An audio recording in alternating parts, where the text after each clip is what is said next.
Students, good morning, good afternoon and good evening. जब भी आप वीडियो देख रहे हो, लास्ट क्लास में अपन ने क्लास 12th मैथ्स NCERT में 5.3 ठीक है ना कंप्लीट कर ली थी। ठीक है, आज 5.4 से पहले के जो भी कंसेप्ट्स है उनको डिस्कस करेंगे, एग्जाम्पल्स करेंगे एंड आफ्टर दैट 5.4 स्टार्ट कर देंगे। तो 5.4 तो आज नहीं होगी, नेक्स्ट क्लास में होगी। आज बस कंसेप्ट देखेंगे कि चल क्या रहा है और एग्जांपल्स देखेंगे। अच्छा, और कुछ डिमांड्स आ रही है कि थोड़ा लेक्चर में हिंदी में भी बताऊं, तो मेरी बात सुनो, मैथ्स में हिंदी हो या इंग्लिश हो, क्वेश्चन को सॉल्व करने का प्रोसेस तो सेम ही है। तो हिंदी में बस नाम पता होना चाहिए ना, तो ठीक है अपन हिंदी में डिस्कस कर लेंगे, इंग्लिश भी चलेगी और हिंदी भी चलेगी साथ साथ में। तो दोनों इंग्लिश मीडियम वालों और हिंदी मीडियम वालों आराम से देखना, पहले मैं इंग्लिश में बता दूंगा, उसका नाम हिंदी में बता दूंगा और सॉल्व करने का प्रोसेस दोनों में सेम ही है। ठीक है ना, तो इसमें कोई ज़्यादा टाइम नहीं लगना, तो हिंदी इंग्लिश दोनों कवर हो जाएगी। ठीक है, और दोनों का फ़ायदा आराम से हो जाएगा। तो स्टार्ट करते हैं आज हिंदी और इंग्लिश। तो सबसे पहले हेडिंग देखो, हेडिंग है एक्सपोनेंशियल एंड लॉगरिथमिक फंक्शंस। ठीक है, चर घातांकी तथा लघुगणकीय फलन। अब ये एक्सपोनेंशियल फंक्शन को कहते हैं चर घातांकी और लॉगरिथमिक फंक्शन को कहते हैं लघुगणकीय फलन। तो होते क्या है, y बराबर log x और बेस में a, इसको कहते हैं log x का फंक्शन। चलो मैं बेस में एक बार a ले लेता हूँ, general function log x base a। अब ये a कुछ भी हो सकता है, ठीक है ना। और y बराबर e की पावर x, इसको कहते हैं एक्सपोनेंशियल फंक्शन इंग्लिश में, चर घातांकीय फलन हिंदी में, इसको कहते हैं लघुगणकीय फलन और लॉगरिथमिक फंक्शन। कंडीशन क्या है, ये जो भी x है लॉग के अंदर का जो नंबर है वो ऑलवेज 0 से बड़ा होना चाहिए। ये डोमेन की बात कर रहा हूँ, डोमेन मतलब प्रांत। क्या होता है, x की वो वैल्यू जिसके लिए फंक्शन डिफाइन हो, ठीक है ना, x के वो मान जिसके लिए ये फलन क्या हो, परिभाषित हो, इसको कहते हैं log x, उसको कहते हैं प्रांत, डोमेन। ठीक है ना, तो log x की जो डोमेन है उसमें ये जो x है वो डिफाइन होना चाहिए, तो x ग्रेटर देन 0 होना चाहिए। ठीक है, जो बेस है बेस ग्रेटर देन 0 हो सकता है, होना ही चाहिए, बेस 1 नहीं हो सकता। ठीक है ना, और x तो 0 हो ही नहीं सकता क्योंकि 0 से बड़ा है। तो log के अंदर ये x कब डिफाइन होगा, जब x 0 से बड़ा होगा, a ग्रेटर देन 0 होगा और a नॉट इक्वल टू 1। ये सब कंडीशंस है log में। और बेस तो a 0 से बड़ा ही है, a 1 नहीं होना चाहिए। और ऐसा भी लिखते हैं x नॉट इक्वल टू 0, तो वो तो दिख ही रहा है कि x ग्रेटर देन 0 है, मतलब नॉट इक्वल टू 0। ठीक है, इसके लिए अपना ये क्या है, log x का फंक्शन डिफाइन है। तो log x के ग्राफ की बात कर लेते हैं और e की पावर x के ग्राफ की बात कर लेते हैं। ठीक है, अंडरस्टैंडिंग के लिए, ग्राफ आएगा नहीं, अंडरस्टैंडिंग के लिए कैसे देखो, जैसे मैं बात करता हूँ ग्राफ की log x की, जो log x का ग्राफ है ना वो a ग्रेटर देन 1 के लिए तो ऐसे बनेगा इंक्रीजिंग टाइप का, और a लेस देन 1 के लिए ऐसे बनेगा कुछ। ऐसे ही क्यों बनता है, पहले भी शायद मैंने डिस्कस किया हुआ है log का ग्राफ, वापस देखते हैं। a अगर 1 से बड़ा है और x, अब किसी भी x पर, किसी भी x को छोड़ो, x इक्वल टू 1 पर y की वैल्यू ऑलवेज क्या आएगी, 0। ये लिख लेना, ठीक है, मैं मिटा रहा हूँ। ग्राफ के लिए टेबल बना लेते हैं। अब देखो ये x है, ये y है। x इक्वल टू 1 पर y की वैल्यू 0 आएगी, ये मान लो x बराबर 1 है, y 0, एक पॉइंट तो ये आ गया। x बराबर 0 रखा, y की वैल्यू क्या आएगी, अनडिफाइंड। तो x बराबर 0 पर log डिफाइन नहीं होता, यानी x बराबर 0 पर इसकी वैल्यू आएगी माइनस इन्फाइनाइट। तो माइनस इन्फाइनाइट से होते हुए ये ग्राफ ऐसे इंक्रीजिंग चलते चलते चलते चलते चलते चलते ऐसा जाता है। ठीक है ना, log x का ग्राफ, स्मूथ कर्व ऐसे, ये है y बराबर log x का ग्राफ। पता क्या चल रहा है, थोड़ा सा और आइडिया दे देता हूँ। log x बेस a है ना, अगर ये x और a दोनों 1 से बड़े हो तो log की वैल्यू क्या होगी, पॉजिटिव। अगर ये x और ये दोनों 1 से छोटे हो तो भी क्या होगी, पॉजिटिव। अगर ये 1 से बड़ा और ये 1 से छोटा हो तो नेगेटिव होगी, या ये 1 से बड़ा और वो 1 से छोटा हो तो नेगेटिव होगी। मतलब अपोजिट होंगे तो नेगेटिव और वरना पॉजिटिव। 1 से बड़े होंगे तो भी पॉजिटिव, 1 से छोटे होंगे तो भी पॉजिटिव। अभी a तो 1 से बड़ा ही लिया मैंने, a को फिक्स कर दिया, a 1 से बड़ा है। बात करते हैं x की, ये x बराबर 1, यहाँ पर 1 से बड़ा है, इस जगह x क्या है, ग्रेटर देन 1, और इस जगह क्या है, x लेस देन 1। तो जब x 1 से बड़ा है इस साइड, राइट साइड, और a भी 1 से बड़ा है, लॉग की वैल्यू पॉजिटिव, तो पॉजिटिव y और नेगेटिव y।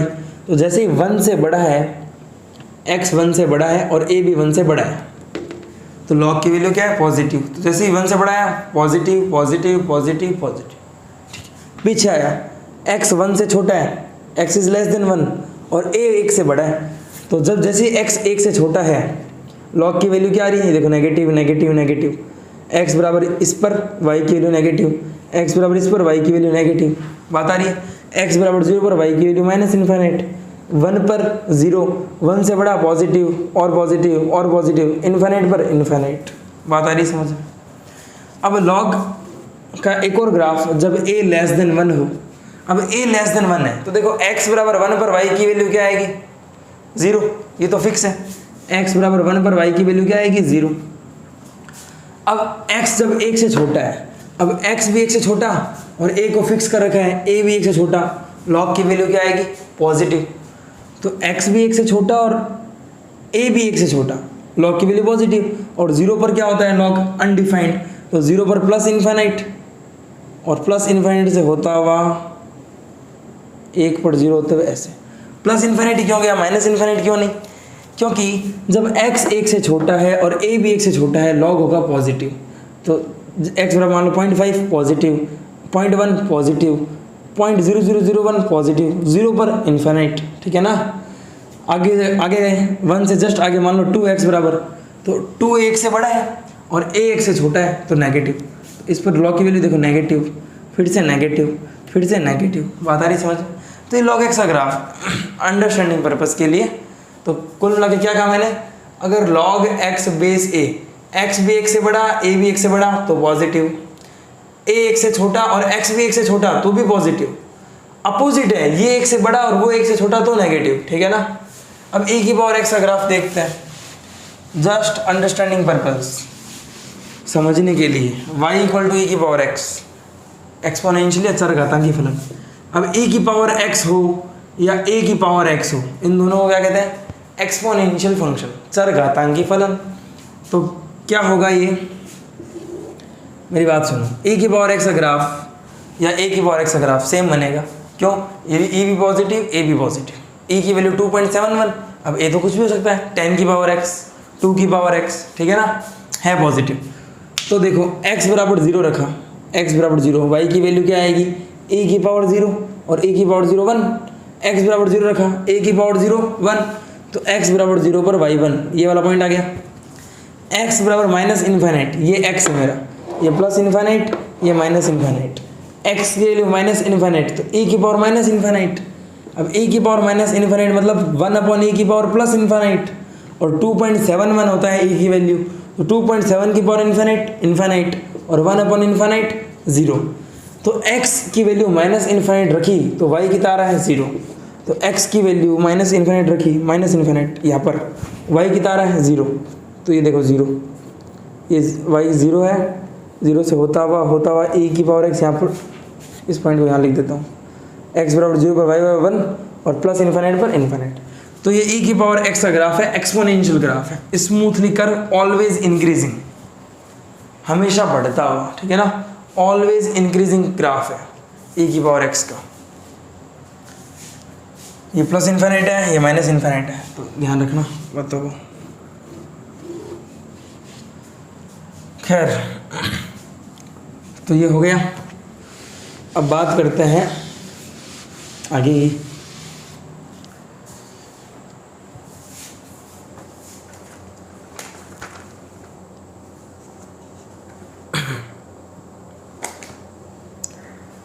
कहते हैं e की पावर x का जो नाम है वो है नेचुरल नेचुरल एक्सपोनेंशियल फंक्शन, ठीक है ना।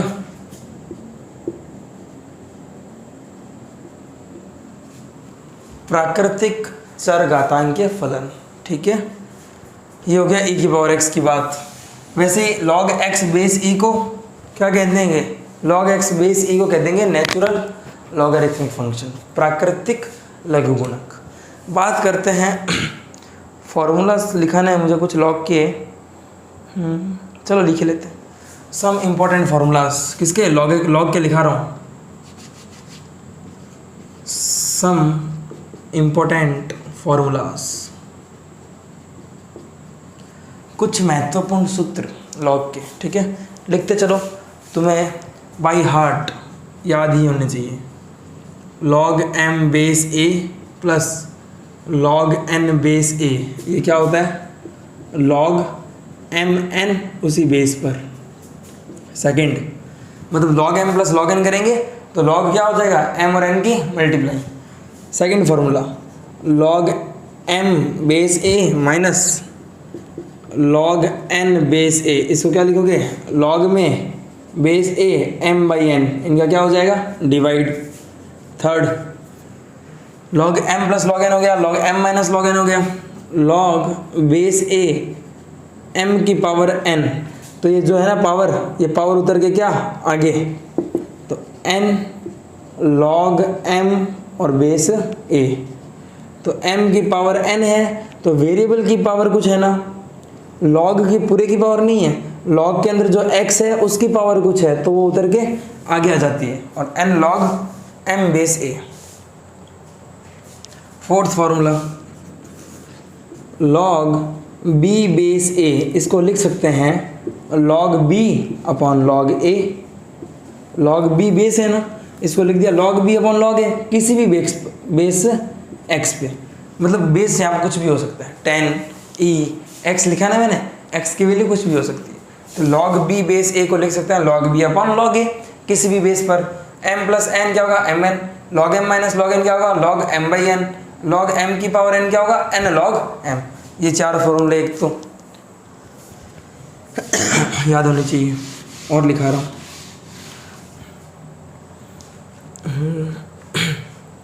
इसको, log a की पावर अल्फ़ा और b की पावर बीटा, तो ये बीटा उतर के आगे और अल्फ़ा उतर के भी आगे, तो beta by alpha log b base a, तो ये लिख लो, ठीक है। अच्छा ये तो पता ही है, log 1 किसी भी बेस पे क्या होता है, 0। Seventh log a base b है ना, इसको ऐसा भी लिख सकते हैं log 1 by log b base a, ये चेंज हो जाएंगे, log a बेस b है, 1 अपॉन क्या लिखेंगे, log b बेस a। 7 फॉर्मूले हो गए।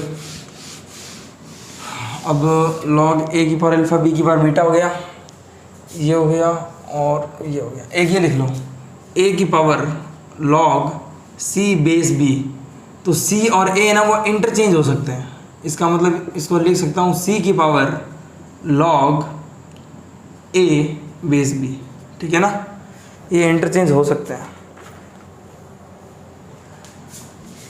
एक ये लिख लो कि log a base a always 1 होता है, e बेस e 1, 2 बेस 2 1, ये पता है क्या, log a की power log c base b, इसको लिख सकते हैं c की power log a base b। ये फॉर्मूलाज याद रहने चाहिए, log के डिफरेंशिएशन में काम आएंगे। फॉर्मूलाज हो गए, अब एंटर करेंगे एग्जांपल्स में।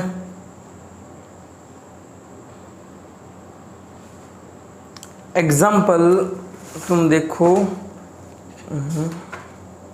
28, is it true that x equal to e की power log x for all real x, क्या यह सत्य है कि x के सभी वास्तविक मानों के लिए x बराबर e की पावर log x है, ठीक है। तो x बराबर e की पावर log x है, x बराबर e की पावर log x। तो ये बताना है कि ये ऑल रियल वैल्यूज़, सारे वास्तविक मानों के लिए क्या ये ट्रू है, सत्य है क्या। तो ये अपना क्वेश्चन है एग्जाम्पल 28। तो मेरी बात सुनो, इसको बताना है कि ये इसके इक्वल है कि नहीं। तो पहली बात, x लॉग के अंदर x है, ये किसके लिए डिफाइन है? x है वो क्या होता है? फंक्शन के अंदर x है, मतलब ये इसकी डोमेन है। और लॉग की जो डोमेन है वो कब डिफाइन होती है? मैंने अभी लिखा ना लॉग में, ये x 0 से बड़ा होना चाहिए। तो पहली बात, ये ऑल रियल वैल्यूज़ के लिए तो ट्रू नहीं है, ठीक है ना? क्यों? क्योंकि सिंस x ग्रेटर देन 0 होता है इन log x के अंदर x क्या होता है? 0 से बड़ा। तो फॉर पॉजिटिव रियल वैल्यूज़, धनात्मक वास्तविक मानों के लिए सत्य हो सकता है। देखो कैसे, x बराबर e की पावर log x है, हमने ये डिफाइन कर दिया कि it is true for only positive real values of x। यह धनात्मक वास्तविक मानों के लिए ही सत्य है। कैसे है देखो, x ग्रेटर देन 0। तो अब RHS ले रहा हूँ मैं, RHS मान लिया मैंने, RHS इस e की पावर log x को y मान लिया। क्या मान लिया? y e की power log x। Take both side log। अब log भी कौन सा? log बेस e ले रहा हूँ, ठीक है। मैंने बोथ साइड log ले लिया, दोनों तरफ log बेस e लेने पर तो log y बेस e बराबर log बेस में e और e की पावर क्या है? log x। तो ये log x उतर के क्या आएगा आगे? तो log y बेस e बराबर log x आगे उतर के आ गया into log e base e। अभी बताया था मैंने log a बेस a क्या होता है? 1। तो log e बेस e भी क्या होगा? 1। अब log y बराबर log x है, log y बराबर क्या है? log x है, ठीक है ना, ये भी बेस e पर ही है। तो y की वैल्यू क्या आ गई? x। इसका मतलब मैंने y किसको माना? e की पावर log x को, और वो के क्या निकल के आ गया? x। तो e की पावर log x किसके बराबर? x के बराबर। तो x बराबर e की power log x। It is true for only positive real value of x। यह सत्य है x के धनात्मक मानों के लिए। बात आई समझ में? इतना ही बताना था।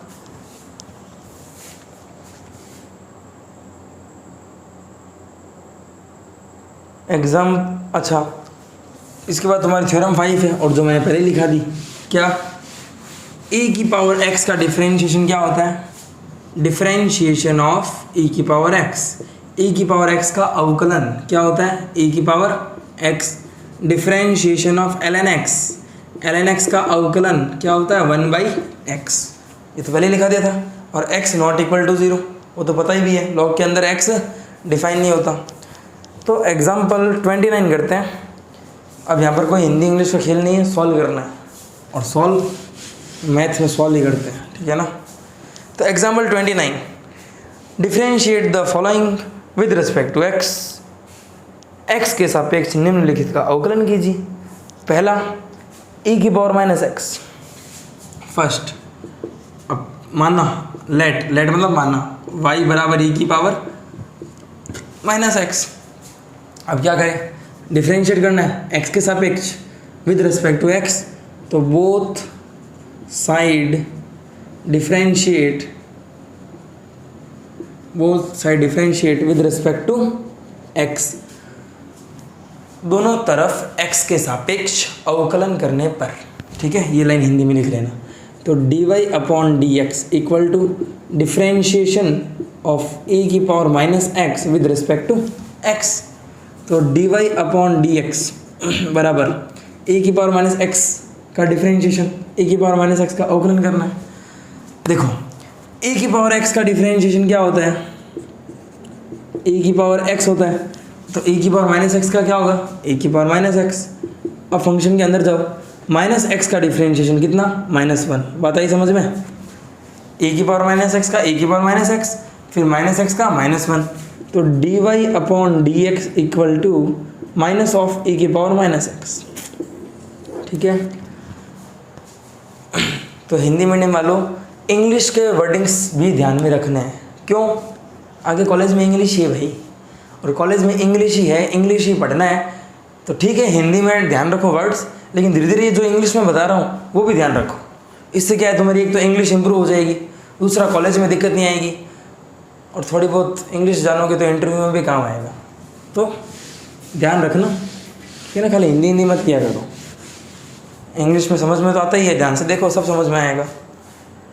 Sign of log x, second sine of log x, तो y equal to sine of log x, इसका डिफ्रेंशिएशन करना है। अब डिफ्रेंशिएशन करना है, दिमाग में आएगा अवकलन करना है, बस इतनी हिंदी है। अब बाकी इंग्लिश है, और मतलब बाकी सॉल्वेबल है प्रोसेस, क्या इंग्लिश क्या हिंदी। तो क्या लिखोगे, both side differentiate with respect to x, दोनों तरफ x के सापेक्ष अवकलन करने पर कर रहा हूँ। तो dy/dx इक्वल टू डिफ्रेंशिएशन किसका, साइन ऑफ लॉग x, तो dy/dx इक्वल टू बताओ साइन x का डिफ्रेंशिएशन cos x, तो cos ऑफ x तो log x है। वापस बता रहा हूँ, साइन के थीटा में कौन है, log x, तो साइन x की जगह log x है, तो साइन x का डिफ्रेंशिएशन cos x, अंदर घुसो log x का 1/x, x का डिवाइड हो गया, और अंदर घुसो x का 1, डिफ्रेंशिएशन आ गया cos of log x upon x। Easy चीज़ है ना, इजी, और क्या चाहिए। थर्ड क्वेश्चन करते हैं। थर्ड क्वेश्चन देखो, थर्ड क्वेश्चन क्या कह रहा है, cos इनवर्स ऑफ e की power x, cos inverse of e की पावर x का करना है। तो y बराबर cos इनवर्स ऑफ e की power x, both side differentiate with respect to x, दोनों तरफ x के सापेक्ष अवकलन करने पर लिख लेना। अब मैं करा रहा हूँ, लिखने के बाद करा रहा हूँ, dy/dx equal to d/dx of cos inverse e की पावर x। अब cos इनवर्स मैंने कहा था इनवर्स ट्रिग्नोमेट्रिक फंक्शन, प्रतिलोम त्रिकोणमितीय फलन के अवकलन डिफरेंशिएशन याद होने चाहिए। तो differentiation of cos inverse x, बोलो क्या होता है इसका, याद होना चाहिए। छोड़ो, cos इनवर्स x का बताओ, ये होता है -1/√1 - x², यही होता है। तो cos इनवर्स x का डिफरेंशिएशन -1/√1 - x²। अब x की जगह कौन है, e की पावर x, तो e की पावर x का स्क्वायर। अब मेरी बात सुनो, e की पावर x है और इसकी पावर 2 है, तो पावर क्या होती है, मल्टीप्लाई, तो e की पावर 2x हो जाएगा, तो e की पावर 2x हो गया। फंक्शन के अंदर घुसो e की पावर x का e की पावर x, और घुसो x का 1, आंसर आ गया। माइनस का e की पावर x अपॉन √1 - e की पावर 2x, ईजी है। आगे चलते हैं, जी जमाए रखो, सब समझ में आता है, बस देखे रखो, बस देखे रखो। e की पावर cos x, y बराबर e की पावर cos x। अब इसका डिफरेंशिएशन करना है, both side differentiate with respect to x, दोनों तरफ x के सापेक्ष अवकलन करने पर क्या, dy/dx equal to differentiation of e की पावर cos x। अब देखो e की पावर x का, ये रहा e की पावर x, अंदर घुसो cos x का, ये लो -sin x, और अंदर घुसो x का 1, ज़रूरत ही नहीं है, तो -sin x आगे लिख लिया और e की पावर cos x पीछे लिख लिया, आंसर आ गया dy/dx। अब आंसर आ गया तो हिंदी में बोलो, उत्तर आ गया, नहीं ना, समझ जाओ इतना, ठीक है ना, बड़े हो गए तुम, 12th में हो, तो हिंदी इंग्लिश मत किया करो। हेडिंग हिंदी में, जो चीज़ हार्ड वर्ड है वो हिंदी में है, बाकी सब सॉल्वेबल प्रोसेस है, और वो मैथ में, ना तो हिंदी है ना इंग्लिश, ठीक है ना। 5.4 मैं चाहता हूँ पहले तुम लोग ट्राई करो, कितने क्वेश्चन है, 10 के 10 क्वेश्चन है, 10 के 10 ख़त्म करो, 15-20 मिनट का काम है। मैं ये नेक्स्ट क्लास में डिस्कस कर लूँगा, फिर करेंगे आगे। आज के लिए इतना ही, थैंक यू।